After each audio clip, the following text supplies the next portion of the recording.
nama saya Srina Dila Berutarigan, NIM saya 418332102. Saya dari Program Pendidikan Fisika Dikbud 2018. Di sini saya akan menjelaskan desain perencanaan pembelajaran berbantuan komputer untuk menyelesaikan tugas mata kuliah pengembangan program pengajaran fisika. Adapun materi yang ingin saya jelaskan yaitu yang pertama ada pengertian pembelajaran berbantuan komputer, yang kedua ada model pembelajaran berbantuan komputer, yang ketiga prinsip pembelajaran berbasis komputer, dan yang keempat kelebihan dan kekurangan pembelajaran berbantuan komputer. Baiklah, di sini ada pengertian pembelajaran berbantuan komputer. Media pembelajaran berbasis komputer atau biasa disebut pembelajaran berbantuan komputer atau Computer Assisted Instruction atau CAI adalah salah satu media pembelajaran yang sangat menarik dan mampu meningkatkan motivasi belajar siswa atau peserta didik. Pembelajaran berbasis komputer merupakan program pembelajaran dengan menggunakan software komputer atau CD pembelajaran, berupa program komputer yang berisi tentang muatan pembelajaran yang meliputi yang pertama modul, tujuan, materi pembelajaran, dan evaluasi pembelajaran. Sistem komputer sendiri dapat menyampaikan pembelajaran secara individual dan langsung kepada para siswa dengan cara berinteraksi dengan mata pembelajaran yang diprogramkan ke dalam sistem komputer. Inilah yang disebut dengan pembelajaran berbasis komputer. Selanjutnya ada model pembelajaran berbantuan komputer. Terdapat 6 jenis model pembelajaran berbantuan komputer, diantaranya yaitu yang pertama ada tutorial atau penjelasan, yang kedua drill and practice atau latihan dan praktik, yang ketiga simulasi, yang keempat games atau permainan, yang kelima penemuan atau discovery, yang keenam pemecahan masalah atau problem solving. Dari keenam model yang telah saya jelaskan tadi, di sini saya akan menjelaskannya satu persatu. Yang pertama itu ada tutorial atau penjelasan. Jenis pembelajaran berbantuan komputer ini digunakan untuk menyampaikan suatu materi pengajaran. Tutorial bertujuan untuk menyampaikan atau menjelaskan materi tertentu, di mana komputer menyampaikan materi sesuai dengan bahan yang diajarkan. Dalam menyampaikan materi, tutorial dapat dibedakan menjadi tutorial linear dan tutorial bercabang.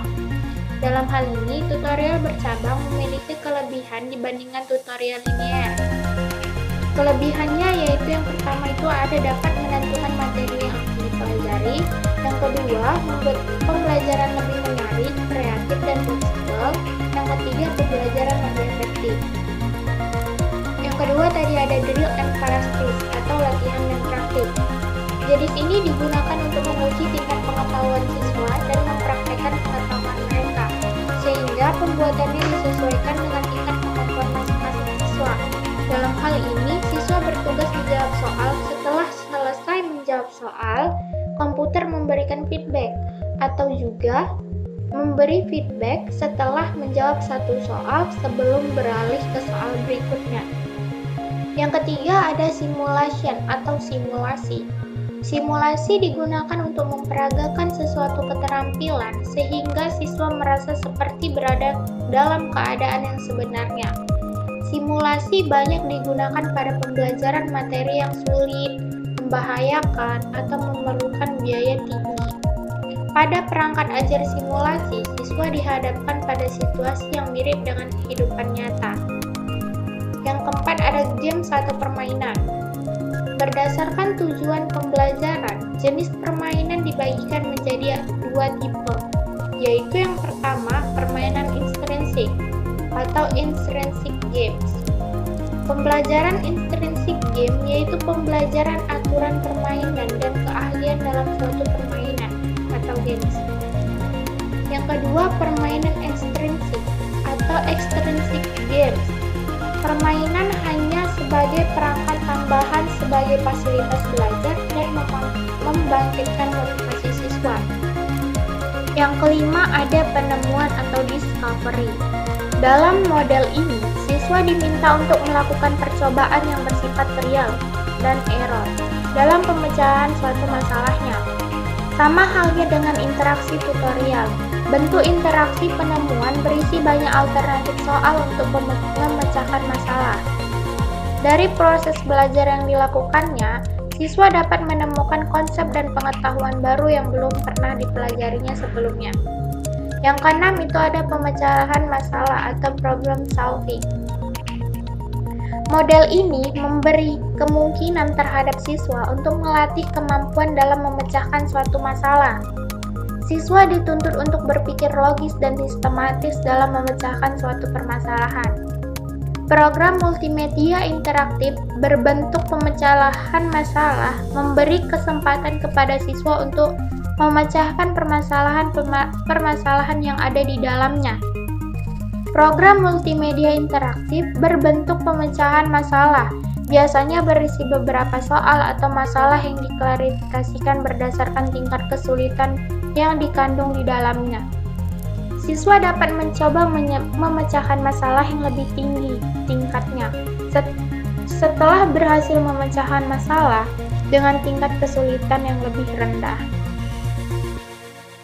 Selanjutnya ada prinsip pembelajaran berbasis komputer. Menurut Rusman, pembelajaran berbantuan komputer atau PBK memiliki prinsip sebagai berikut. Yang pertama itu ada berorientasi pada tujuan pembelajaran. Dalam pengembangan pembelajaran berbantuan komputer, harus berorientasi atau berdasarkan pada tujuan pembelajaran. Baik itu standar kompetensi dasar, atau indikator yang hendak dicapai pada setiap kegiatan pembelajaran. Tujuan menjadi petunjuk arah kepada perubahan yang diharapkan kepada siswa. Apapun model pembelajaran berbantuan kepada yang hendak dikembangkan harus berpedoman pada tujuan pembelajaran yang telah ditetapkan dalam perencanaan pembelajaran berbantuan komputer. Misalnya RPP. Kesemuanya harus mengacu pada standar kompetensi atau SK, kompetensi dasar atau KD, dan indikator yang ditetapkan. Kemudian yaitu ada berorientasi pada pembelajaran individual. Dalam pemanfaatannya, pembelajaran berbantuan komputer dilakukan secara individual oleh masing-masing siswa. Komputer memiliki kemampuan untuk berinteraksi secara individual dengan siswa, misalnya dengan bertanya, memberi nilai hasil soal latihan siswa, dan kritisi. Karena dapat dilakukan secara individual, pembelajaran berbantuan komputer memberikan keleluasaan bagi siswa untuk menggunakan komputer. Sebaliknya, siswa dengan kemampuan rendah akan cenderung lambat dalam mengerjakan atau memahami konten yang ada di dalam media pembelajaran berbantuan komputer. Pada dasarnya, semua siswa dapat belajar dengan pembelajaran berbantuan komputer, namun memerlukan waktu yang berbeda-beda. Yang ketiga ada berorientasi pada pembelajaran mandiri. Dalam pelaksanaan pembelajaran berbantuan komputer, dilaksanakannya secara mandiri, guru hanya berperan sebagai fasilitator dan semua pengalaman belajar dikemas dalam program pembelajaran berbantuan komputer. Dan siswa mengerjakannya secara mandiri di laboratorium komputer ataupun dengan komputer yang dimiliki siswa sendiri. Kendali ada di tangan siswa, sehingga cepat atau lambatnya penyerapan materi oleh siswa disesuaikan dengan tingkat penguasaannya. Pada pembelajaran berbantuan komputer, siswa berinteraksi langsung dengan media interaktif berbasis komputer, sedangkan guru bertindak sebagai perancang media pembelajaran interaktif tersebut. Di samping itu, siswa akan mendapat pengetahuan yang siap pakai dan mampu menanamkan pada siswa kebiasaan-kebiasaan belajar secara rutin, disiplin, dan mandiri. Kemudian yang keempat ada berorientasi pada pembelajaran tuntas. Dalam pelaksanaan pembelajaran berbantuan komputer, siswa harus dapat menyelesaikan semua pengalaman belajar yang dikemas dalam program pembelajaran berbantuan komputer, baik itu materi, tugas, dan evaluasi yang harus diselesaikan secara benar. Pada soal latihan, jika siswa menjawab benar, maka ia akan dihadapkan pada soal selanjutnya. Namun, jika jawaban salah, siswa harus kembali ke materi yang belum dipahaminya. Baru kemudian dapat kembali menjawab soal yang terjawab salah sebelumnya. Atau pada akhirnya program ditampilkan skor yang diperoleh siswa berdasarkan soal latihan yang telah dikerjakannya tadi. Jika belum memenuhi kriteria ketuntasan tersebut, maka siswa tidak dapat keluar dari program dan kembali mengulang dari awal dengan cara mereka tekan tombol kembali dan sebagainya. Adapun kelebihan dan kekurangan pembelajaran berbantuan komputer atau PBK, yaitu yang pertama ada kelebihan pembelajaran berbantuan komputer.